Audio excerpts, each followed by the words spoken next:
I thought I'd share my little favorite tools.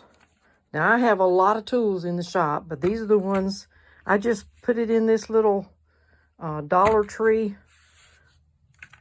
Actually, it's a pumpkin plate. I made a pumpkin plate out of it. I used it as a form, but anyway, it's just ended up being what I keep my tools in. And this one is my favorite clay knife. I use it every time. It's a Dolan Tools.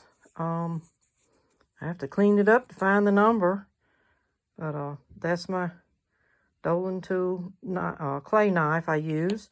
My favorite rib is the red 0, and the yellow, I believe it's a number 3. My serrated rubber tool. Now, I have another red one. It's a little bigger, but I don't use it as much, but it is in my little tray. Here is my slingshot tool.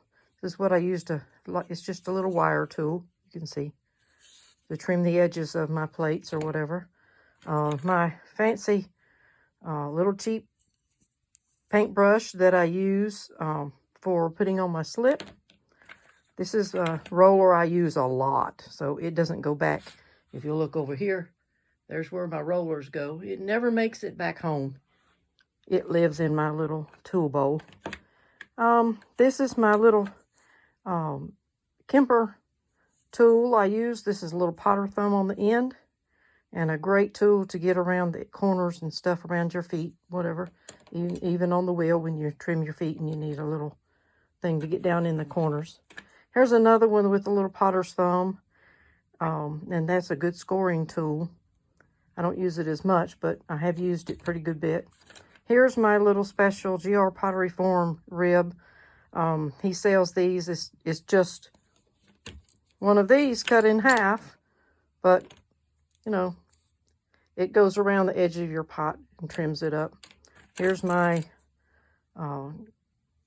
little wood knife. I use it a lot.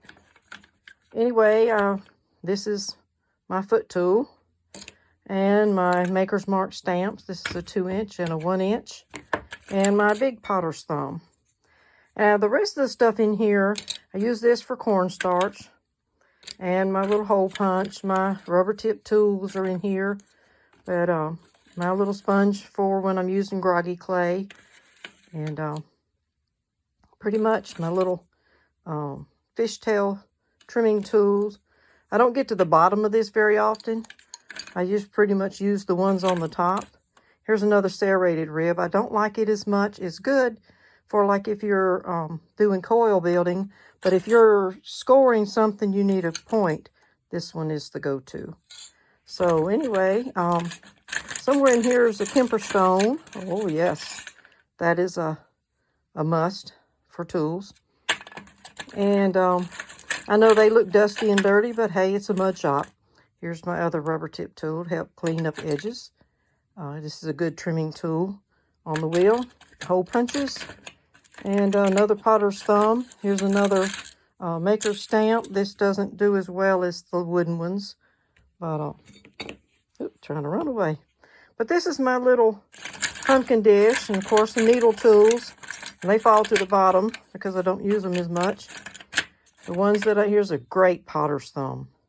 Great potter's thumb for mugs and things. Now, these I made. These are just bisqueware. And they work almost as good as the Kemper stone.